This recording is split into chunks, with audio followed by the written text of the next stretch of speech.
Vincent, Vincent, où es-tu? Hola, bonsoir, bonsoir. Ça va, Vincent? Bonsoir, ça va et toi Alfredo? Je vais très bien, merci. Bah, nous sommes là pour écouter parler français ce soir. D'accord. Alors bah moi j'habite à quelques kilomètres de Paris. Je suis actuellement étudiant en région parisienne dans le domaine de la comptabilité.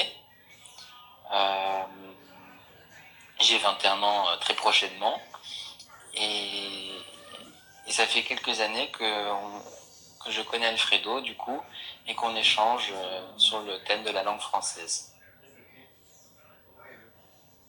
D'accord. Merci d'avance d'être avec nous ce soir, Vincent. Avec plaisir. Para quem está nos ouvindo agora, ele não entende ou não fala exatamente português. Se você tiver algum comentário e puder escrever em francês, vai ser melhor para que ele possa responder a sua pergunta. Okay? J'ai compris. Ah, d'accord. Voilà. Je ne parle pas portugais, Vincent. mais si on voulait me poser des questions, il fallait les écrire en français. Bah, merci, félicitations, bravo. Très bien. Merci. Vincent, qu'est-ce que tu connais de notre pays? Qu'est-ce que tu connais du Brésil? Qu'as-tu déjà entendu dire sur le Brésil? Sur le Brésil, c'était un très grand pays de l'Amérique du Sud, Ok. qui est, je sais pas, je vais peut-être me tromper, coupé en États. Oui, exactement. Ce sont des régions, mais en portugais, on les appelle estado. D'accord. Les mots correspondants État en français. D'accord. Vous avez eu une élection présidentielle récemment. Elle a été médiatisée. Après, je connais pas grand-chose. Je sais que vous parlez le portugais, mais le portugais brésilien, qui n'est pas exactement le même que le portugais du Portugal. Donc voilà. D'accord. Et Vincent, je sais que tu as écrit un livre. Est-ce que tu veux en parler? Quel est le thème de ton livre? Alors oui, Ou de j'ai tes livres? sorti en 2017, j'ai sorti un livre qui s'appelle Attention, je vais me plaindre. Et c'est un livre dans lequel je reflète pas mal de, de problèmes que j'ai rencontrés entre le moment de ma naissance et le moment où je l'ai écrit. Donc des problèmes de vie courante qu'on rencontre en France et, euh, et qui me pesaient. Donc j'avais besoin d'écrire pour me libérer un petit peu. D'accord. Est-ce que tu peux essayer de parler un peu plus lentement que ça? D'accord, je vais essayer. D'accord, merci. Et Vincent, qu'est-ce que tu fais là où tu vis? Quelles sont tes activités? Au quotidien, Oui, au quotidien. au quotidien. Euh, je réfléchis un peu parce que faut que je parle doucement. Alors, bah, je suis étudiant, comme j'avais dit, je suis étudiant, mais un étudiant bizarre parce que je fais la moitié de l'école et la moitié de l'entreprise une semaine sur deux, ça change. Et en France, on appelle ça de l'alternance. Je ne sais pas si ça existe au Brésil. Des alternances. Oui, entre l'école et l'entreprise. Et donc, une semaine sur deux, je suis à l'école et l'autre semaine, je suis à l'entreprise. En loisir, j'essaye, je suis pas fidèle, mais j'essaye d'aller à la salle de sport. J'ai récemment fait de l'équitation, donc du cheval. J'ai bien aimé. L'équitation. J'ai bien aimé. Après, on a beaucoup de choses pour se divertir ici. J'ai aussi eu l'occasion cette semaine d'aller à la piscine. Donc, plein d'activités en fait, plein d'activités. Et ce qu'on adore par-dessus tout en France, c'est manger. Donc, des restaurants, voilà. D'accord. Et est-ce que tu rencontres, est-ce que tu fais connaissance des étrangers qui qui habitent à la même région que toi? C'est-à-dire des étrangers. Des gens qui viennent d'autres pays pour habiter en France, ou pour étudier ou travailler en France? On n'a pas trop l'occasion de rencontrer des gens. Après, dans mon entourage, j'ai des amis de toute origine, mais qui sont français. Et c'est quand même intéressant cette diversité de culture, parce que du coup, ça permet de faire connaissance avec plus de choses. Mais des personnes qui sont arrivées nouvellement ici, non, j'ai pas eu l'occasion récemment de faire connaissance. D'accord. Comment se passe le système scolaire en France? Est-ce que tu peux me dire l'âge où les enfants vont à l'école, ensuite à quel âge les adolescents sont au lycée, etc. Et quelle est la durée d'un cours universitaire? D'accord. L'entrée à l'école se fait à l'âge de 3 ans. Enfin, c'est la possibilité, c'est pas obligatoire. Donc moi, par exemple, j'ai une nièce qui va avoir 3 ans très bientôt. Et donc, elle va faire sa première année d'école en septembre. On l'a inscrite et elle va aller à l'école pour la première fois en septembre. Ensuite, donc, ça s'appelle l'école maternelle pour les 3 à 5 ans. À partir de 6 ans, les enfants vont pendant, si je ne me trompe pas, 5 ans à l'école primaire, c'est-à-dire du CP au CM2, où ils n'ont qu'un professeur en général pour les matières générales. Après l'école primaire, donc c'est vers l'âge de, si je calcule bien, 3, 6, vers 12 ans, ils vont au collège où ils passent 5, 4, 3, attendez, 6, 5, 4, 3, 4 ans, 4, 5 ans, je ne sais plus très bien, ça fait loin pour moi. Ok. Attends, je vais compter précisément, comme ça je ne vais pas dire de bêtises. 6, 5, 4, 3. Voilà, ils passent 4 ans au collège où ils pourront découvrir davantage de matières avec plusieurs professeurs. Après le collège, c'est le lycée. Et donc là, il y a 3 ans.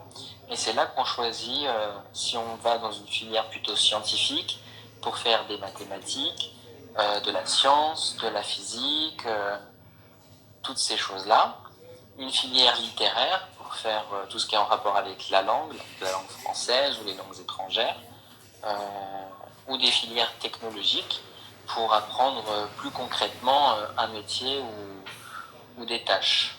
Moi, j'ai fait une filière technologique dans le domaine de la gestion et du management, où j'ai appris du coup la comptabilité. Et donc après le... Oui?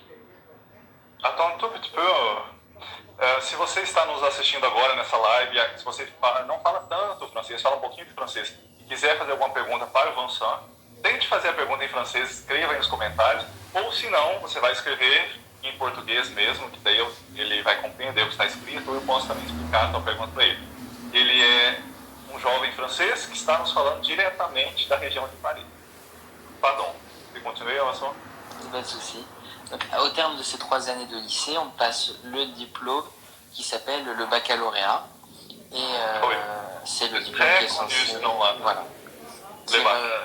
Voilà. Alors juste avant, au collège, on valide le brevet des collèges, je ne l'ai pas dit, mais je ne sais même plus si maintenant il est toujours d'actualité de nos jours, si on me dit que si.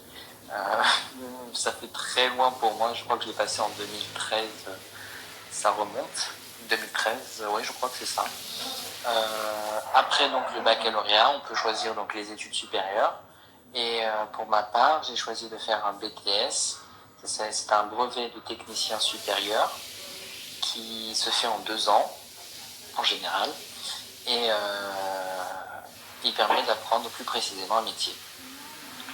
Après, il y a l'université, il y a plein d'autres moyens de poursuivre ses études. Et Vincent, est-ce qu'il y a des jeunes qui ne réussissent pas le baccalauréat? Oui, ça arrive, mais après, ça n'est pas grave, parce qu'il y a d'autres diplômes, et on peut trouver un travail sans baccalauréat, c'est vraiment pas un frein dans le système d'éducation français. D'accord. Mais les jeunes essayent toujours d'en avoir. Si ça les intéresse. L'école en France est obligatoire jusqu'à 16 ans. À partir de 16 ans, soit ils continuent, soit ils font de l'alternance comme je fais, soit ils arrêtent et vont faire un métier. C'est au bon vouloir de chacun en fonction des goûts et, et, et de l'intérêt. Oui, de l'intérêt. D'accord. La plupart des jeunes réussissent le baccalauréat. Ça dépend des filières. Il y a des filières qui sont...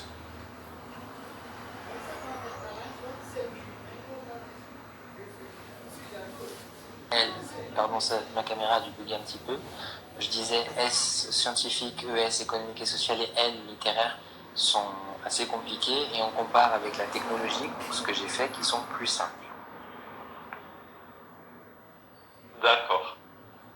Après, oui, c'est en fonction des capacités, du travail fourni, mais en fonction de la filière choisie, on peut avoir les chances de réussir.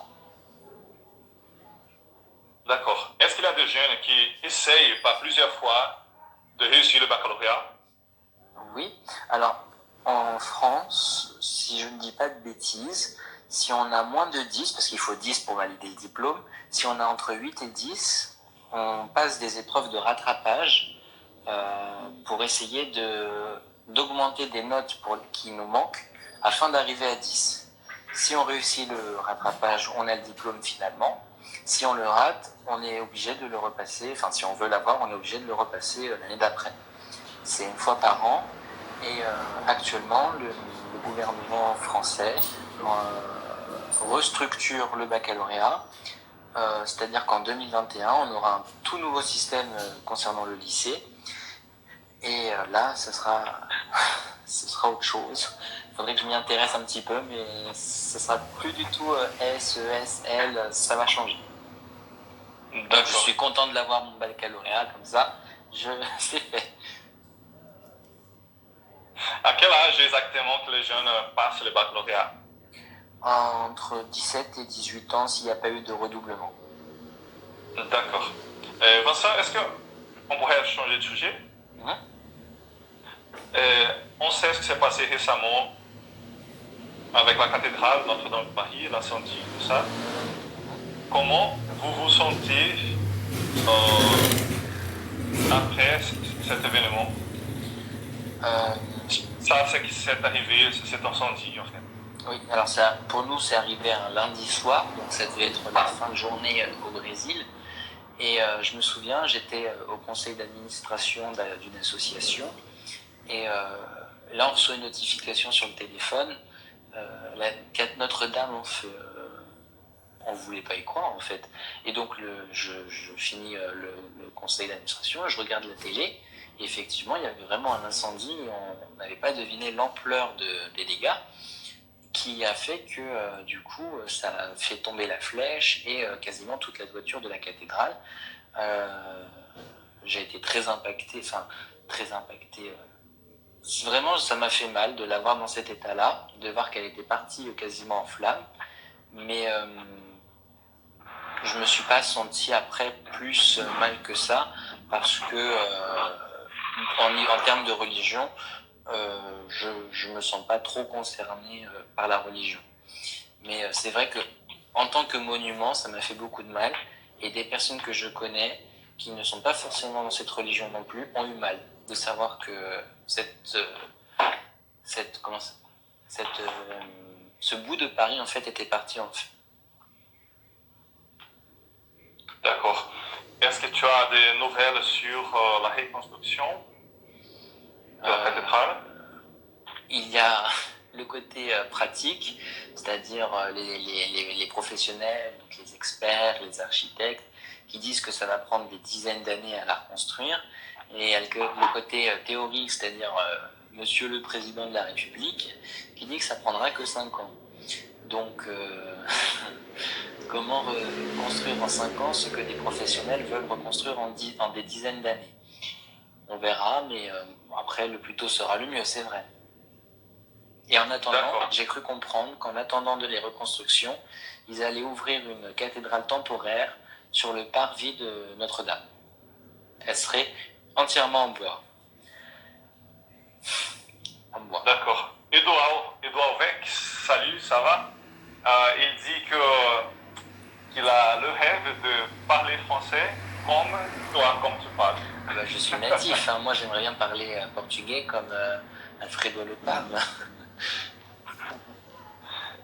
D'accord. Você que está nos assistindo agora, se você tiver alguma pergunta para esse francês que se chama Vincent, que a gentiment accepté l'invitation d'être avec nous, se você tem alguma pergunta para ele, pode deixar agora nos comentários aí embaixo e ele vai te responder. Pode ser sobre a França, sobre a cidade onde ele mora, sobre a região, sobre a língua francesa, ok? Se você tiver alguma pergunta para um francês, para o Vincent, ça va, Edouard? Você pode nos deixar a pergunta aí nos comentários. Vincent, est-ce que tu veux nous parler sur les artistes ou les chanteurs français? Oui. Alors, en chanteur français, on a perdu récemment pas mal de monde. Vous deviez sûrement connaître Johnny Hallyday, qui était connu mondialement.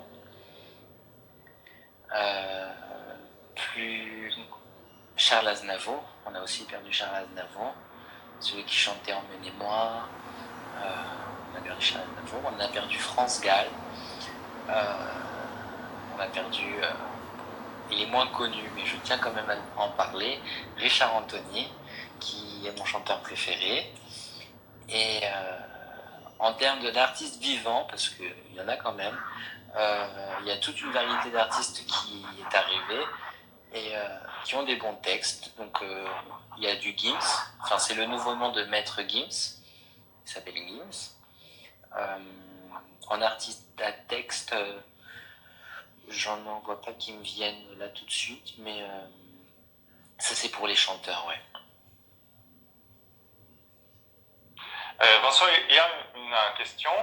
Coucou Vincent, qu'est-ce que vous faites comme boulot? Où avez-vous déjà... qu'est-ce que vous faites comme activité professionnelle, comme boulot? Oui, je viens de le voir, parce que du coup je ne lis pas tout le temps. Alors pour répondre à la question, je suis étudiant en comptabilité et en alternance, c'est-à-dire que je fais la moitié de l'école, où j'apprends le métier de la comptabilité, et de l'entreprise, où je tiens la comptabilité d'entreprise, je fais des déclarations fiscales, des bulletins de paye, de la vraie pratique du métier comptable. Métier comptable, métier de comptabilité.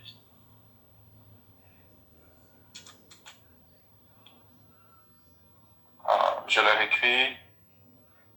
Bon, c'est ça. Eduardo disse que queria compartilhar a live. Eduardo, aqui no Instagram não tem exatamente como compartilhar a live lá, mas eu vou deixar ela salva aqui depois e de repente passo o link, se for possível. Vincent, est-ce que c'est bien déjà? Est-ce que tu veux parler d'autres sujets ce soir? Je sais plus s'il y avait d'autres choses dans la liste. Avant de finir, je veux bien te remercier pour ton attention. Merci beaucoup, tout mon cœur, cher Vincent. Bah, avec plaisir. D'accord. Bonne nuit à toi. Dors bien, mon ami. Merci, bonne fin de journée. Bye. Au revoir. Au revoir. Muito obrigado a todos que estiveram comigo durante essa live. Foi uma live para escutarmos a língua francesa, para você treinar a escuta. E eu coloquei algumas palavras-chave durante a conversa, pode procurar nos comentários. Coucou e Gianni, ça va bien? Muita gente está chegando agora. Depois, né, de termos ouvido, mesmo depois de termos ouvido do nosso convidado, vocês estão chegando aqui, mas vocês poderão...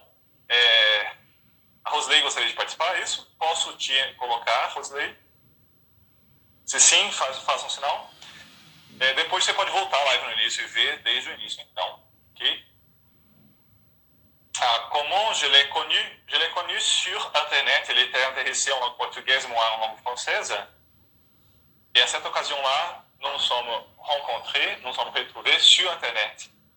E eu tinha uma amiga em comum com o Vincent.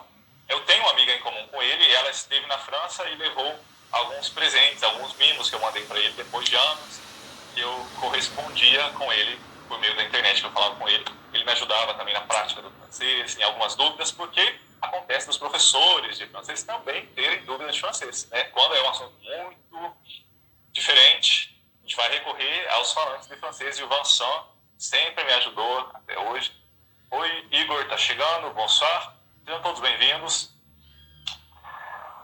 Gostaria que vocês deixassem sugestões aqui de assuntos em que eu possa falar em lives exclusivas no Instagram, tá? Porque eu tenho as lives do YouTube, do Facebook, mas aqui no Instagram é diferente, é mais descontraído. Se tiver algum assunto do seu interesse para que eu possa tratar com vocês aqui no Instagram, especificamente, deixe a sugestão de assuntos aí para mim e a gente vai trabalhando dessa maneira.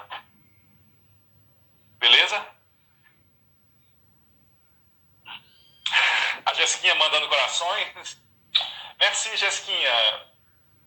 Merci beaucoup. Fico muito contente.